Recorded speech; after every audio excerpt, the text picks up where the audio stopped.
Hey, what's up, ভাই brother? কোথায় যাচ্ছি আমরা ভাই? সেটাই তো জানি না। আসলে ঘুরতে বাইরেছি, বাট কোথায় যাবো এখনো পর্যন্ত জানি না। এক বছরের মধ্যে এই প্রথম মনে হয় বিকাল বেলা আমি এরকম ডিউটি শেষে ফ্রি টাইম পাইছি। এই জন্য শাওন ভাইকে নিয়ে বাইরে গেলাম, দেখি কোথায় যাওয়া যায়। কিন্তু এখনো পর্যন্ত জায়গায় সিলেক্ট করতে পারলাম না যে কোথায় যাবো। দেখা যাক কোথায় যাওয়া যায়। অবশ্য সুন্দর একটা জায়গাতে নিয়ে যাবো আপনাদের।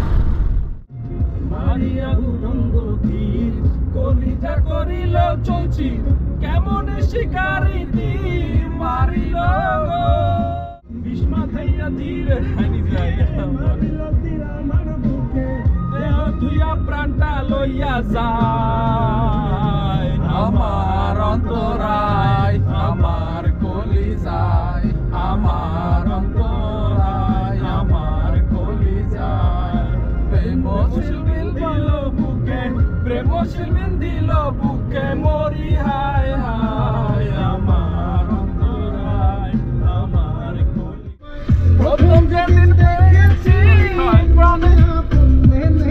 মনে রং লাইলে যাও আর কি বোঝো না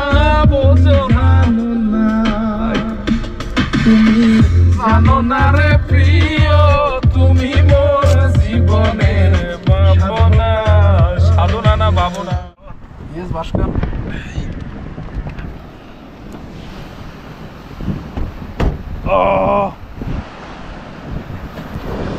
চলে আসলাম আমরা আবার সাগর দেখার জন্য।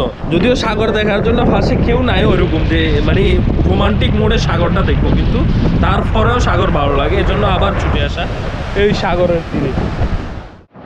এত সুন্দর প্রাকৃতিক সৌন্দর্য আর কোথায় দেখবেন? দেখেন এক সাইডে ঠিক সাগর, আবার এই সাইডটাতে পাহাড়, একেবারে কত 200 থেকে 300 মিটার দূরত্বে। এই যে এক সাইডে পাহাড় আর এক সাইডে সাগর। এত সুন্দর প্রাকৃতিক দৃশ্য দেখার জন্য মন লাগে, আর সেই মনটা যদি ভ্রমণ পিপাসু হয় তাহলে তো আর কোনো কথাই নাই।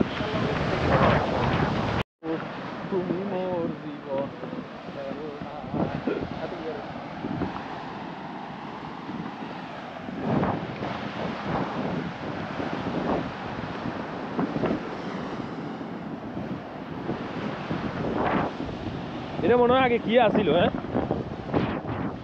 না ঢালাই আসিল এমনি শুধু।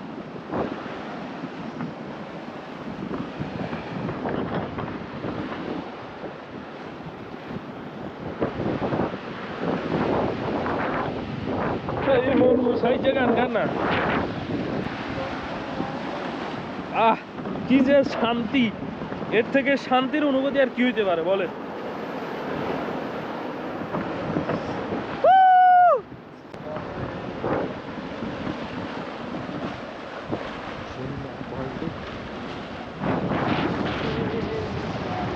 পাথরেটা কত বড় না, একটা ফুস দেন না।